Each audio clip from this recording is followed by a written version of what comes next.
Bismillah, alhamdulillah, wassalatu wassalamu ala rasulillah wa alihi wa sahbihi wa man walah. Amma ba'd, qala Allahu ta'ala, لقد كان لكم في رسول الله أسوة حسنة وقال النبي صلى الله عليه وسلم خير الناس أنفعهم للناس. أما بعد, رب اشرح لي صدري ويسر لي أمري واحلل عقدة من لساني يفقه قولي. If I was to ask you to describe or imagine your morning routine, what thoughts come to mind? Either you might be, on one hand, quite a lax and leisurely individual, so you might wake up around 8 a.m, hop into the shower, eat your breakfast, and then straight to work, or college or university for that matter. On the other hand, you might be what they term a self-improvement junkie. Not a drug junkie, but it's similar because you're intoxicated with trying to improve or develop yourself. So if you're a self-improvement junkie, you might wake up at 5 a.m. and you start off your morning with a 3-minute cold shower, and then following that you'll exercise and maybe you'll do some deep work or some homework before you start your day. So these are two sort of sides of the spectrum, two opposite ways to start your morning. But if we look at the intense one, the one where you wake up at 5 a.m, and we mentioned self-improvement. So if we were to collate a list and write a list of all motivators and people who propagate self-improvement and development and self-help, there's one name which crowns that list, and it's none other than the Prophet sallallahu alaihi wasallam. Because if we take a moment to read the ahadith, to read and understand his statements and his actions, where he's making dua to Allah in earnest, he's saying, Allahumma barik li ummati fi bukuriha. Allah bless my ummah in their mornings. Allah grant them baraka in the early hours of the day. Just on a side note, baraka, a simple definition, is the ability to do more with less. So for example, someone has baraka in their time. It's not they have more hours in the day. We all have 24 hours allotted to us every day. But some people in their day, they invest their time more efficiently, so they can do more in 24 hours compared to someone who doesn't have barakah. Or someone might have barakah in their wealth. They might have less wealth, but they utilize and they invest their wealth into projects which increases the fruition. Whereas someone might have excess wealth, but it just sits there and it diminishes in value. And likewise, someone might have barakah in their speech. So in a 5-minute reminder, they could encapsulate more than someone who rambles on for 20 minutes. I'll let you lot decide and judge which camp I'm in. So this is about barakah. So let's compare our morning routine with the morning routine of the Prophet sallallahu alaihi wasallam. But before we do that, we need to set the scene. What was Medina like at the time of the Prophet sallallahu alaihi wasallam? Before all these towers and hotels and the huge and vast extension of the masjid itself right now, which the Haramain, the official Haramain account, tweeted that this Ramadan, the first 10 days, the Masjid Nabawi saw 9.7 million visitors. The most in the first 10 days of Ramadan in history. And just imagine 10 million believers passing their salam to the Prophet ﷺ directly. So we ask Allah that He takes us to Medina very soon, and that He handpicks us and He selects us to be from those special few who He chooses to reside and rest in its blessed earth. So, like any successful morning, it starts with the night. So the Prophet ﷺ, it was the exact same. So in the last third of the night, he'd stand up, and you can just imagine Medina, it wasn't as it is right now. It was a few houses dotted around the masjid, the simple masjid, and the Prophet ﷺ was sleeping and praying in the house adjacent to the masjid. So the Prophet ﷺ, he'd wake up in the last third of the night, he'd perform 2 rak'ats, 4 rak'ats, up to 6 and up to 8 rak'ats. And in that salah, he'd be weeping and crying and pleading, not for himself, but for us, for you and I.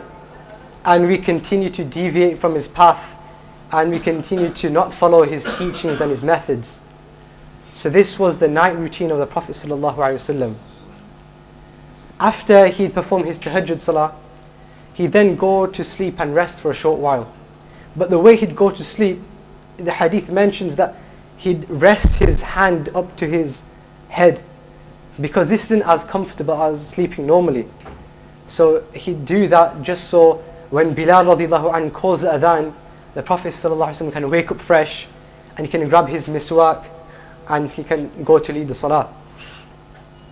And many times the Sahaba, the companions, they wondered that when the Prophet ﷺ came out to lead them, his face wasn't wet, nor was his hair wet, just like you'd expect from someone who's done wudu. But then the Prophet ﷺ, he answered that my eyes sleep, yes, my eyes do appear to be sleeping, but my heart never sleeps, because my heart is always in connection with Allah. And like that, he would lead the salah for the companions. And just one interesting thing to note is that the Prophet ﷺ, he would lead all the salah every single day, 5 times a day, for his entire life that he was in Medina. And you know, for someone like me, when we get put on the rota for 1 salah a week, we start to get a bit nervous and start practicing days before. But the Prophet ﷺ, every single day, 5 times a day, he would lead the Sahaba. And this was the way he acted and showed himself amongst the companions as a guide for us. So this was the early morning. The Prophet ﷺ, he would perform the Fajr Salah, and after that he'd remain sitting like this facing the companions, and he'd engage in some dhikr and remembering Allah. Or sometimes a companion might have had a strange dream or an amazing dream that he just had. So he'd ask the Prophet ﷺ, what's the meaning of this dream? So the Prophet ﷺ would answer according to his dream. After dealing with the companions and doing the dhikr of Allah, the Prophet ﷺ would then start his day.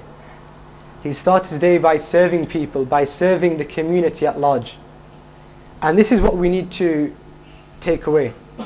That as believers, Allah has created us, Allah has put us in this earth to be beneficial to people. The hadith I mentioned earlier, خَيْرُ النَّاسِ أَنْفَعُهُمْ لِلنَّاسِ. The best of people are those who produce the most benefit to people.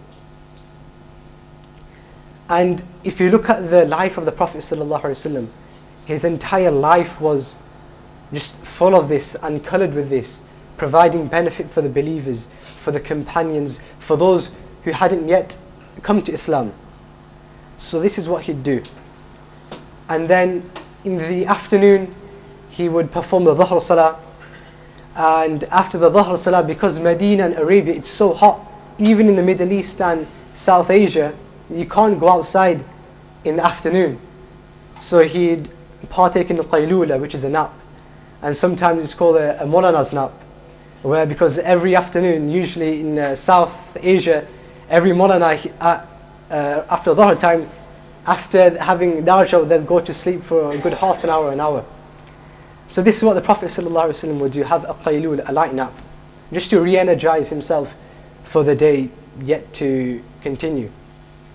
After waking up, the Prophet ﷺ, he'd perform wudu, because he always liked to be in the state of wudu, a state which is pure and clean. Then again the Prophet ﷺ, he'd go into the masjid, he'd teach his companions who were sitting there. And just one narration actually comes to mind. I'm not just saying that, but there's one narration where a man came from far away and he came in search of the Prophet ﷺ. So he heard that you'll find the Prophet ﷺ in the masjid, because that's where he always is. So the man came to the masjid and he saw a group of people just huddled together listening to one man in the middle speaking. So the man asked who came, who's the Prophet ﷺ? I've heard him and I want to accept Islam. So the companions, they pointed, that's the Prophet ﷺ. That man there who seems no different to us, that's the man we follow, and that's the person who Allah has chosen as the final Prophet. So the man was taken away and he immediately accepted Islam at the hand of the Prophet ﷺ because of the humility and the humbleness he showed, as he looked just like all of his other companions. So this was the afternoon of the Prophet ﷺ, again serving the people at large.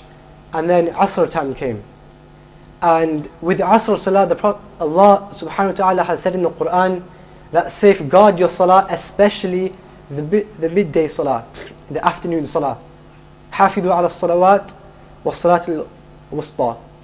Because that Salah, if you look at our day, we're at work or college or university, Asr Salah is usually the hardest to look after, because Dhuhr Salah usually falls during lunchtime, but Asr Salah, it's in a sort of strange timing.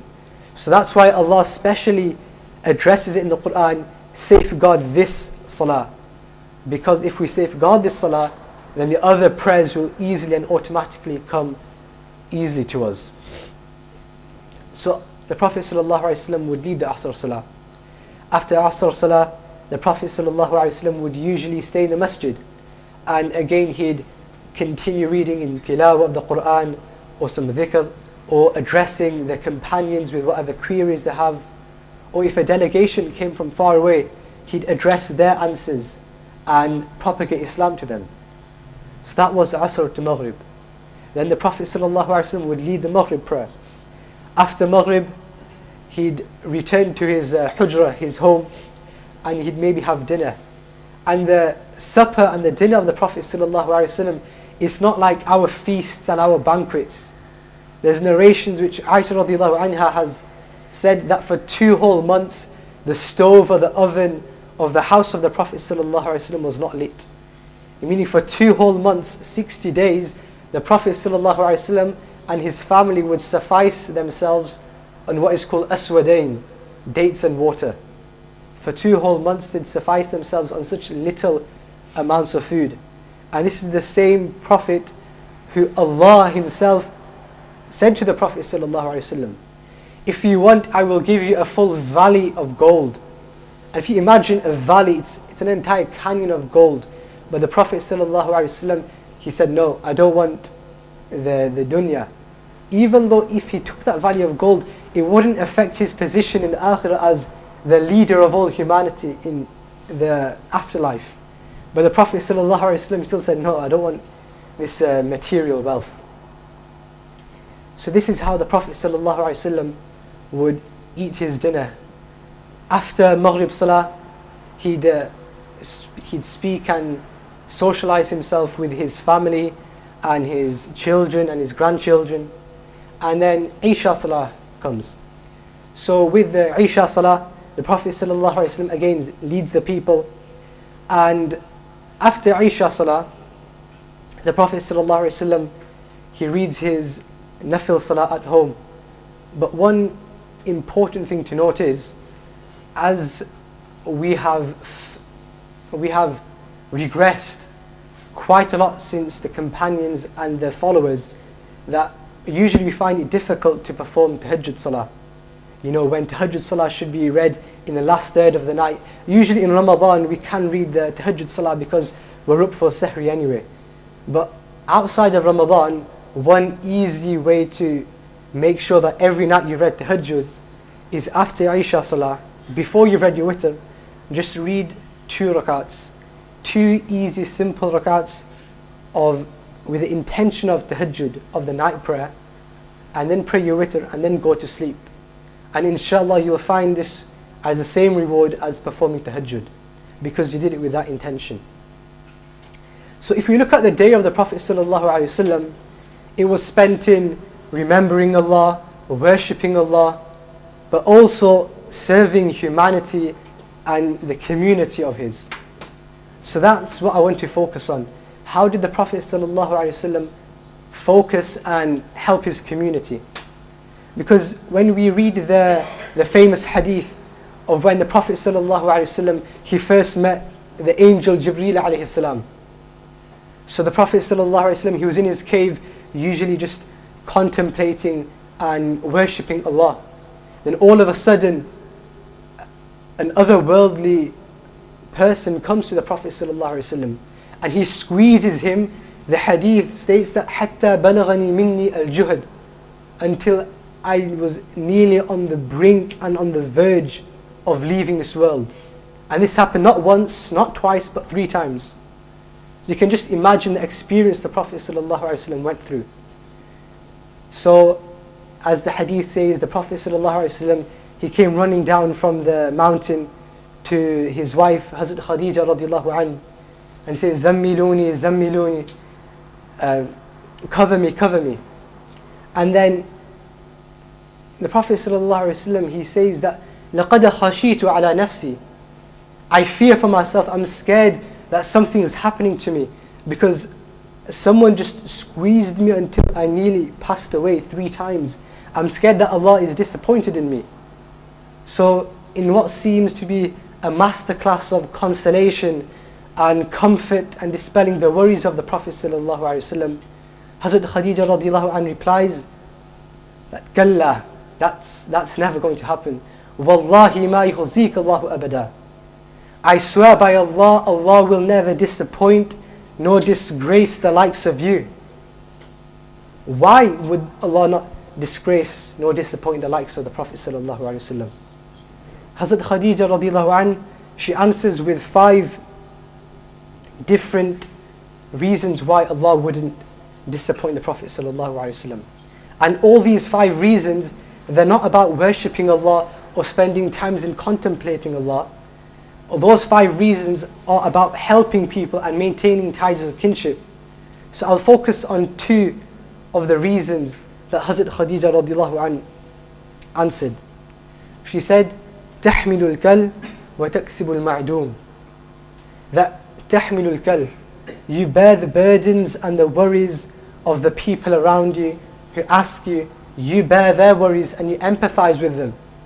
Therefore you alleviate their worries so they can go to sleep without a worry on their mind, and you are taking their worries.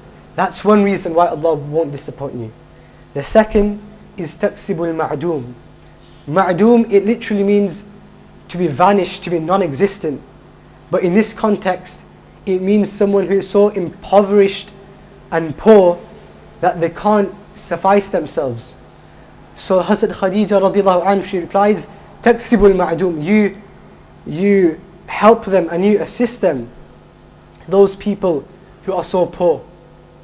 And one thing to know is that those people, the ma'doom, they are classed as in society, they cast them and they throw them to the outskirts. When the Prophet ﷺ has said, رُبَّ أَشْعَثَ مَدْفُوعٍ بِالْأَبْوَابِ, there's many a person, ash'ath, who's disheveled in their presentation, or they with unkempt hair. مَدْفُوعٍ بِالْأَبْوَابِ, when they stand and they beg on the doors of creation, they're driven away by the creation. However, لَوْ أَقْسَمَ عَلَى اللَّهِ لَأَبَرَّ, were they to stand and beg from Allah and to take an oath from Allah, لَأَبَرَّ, Allah would suffice their matters, Allah would grant it them in an instance. These are the people that you suffice, O Prophet of Allah sallallahu alaihi wasallam. So I'll finish off on what seems to be the norm here at Suffah, that whoever does a speech, they have to end on a poem. So keeping in with the tradition, this short poem, it encapsulates what's been said about how the Prophet ﷺ would worship Allah during the night and help the companions and the believers during the day.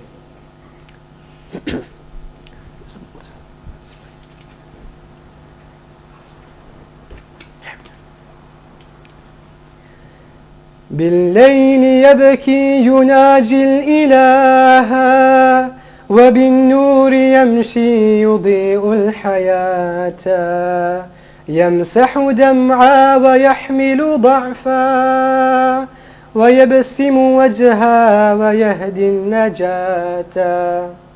At night he weeps, calling upon his Lord, and by day he walks, bringing light to the world.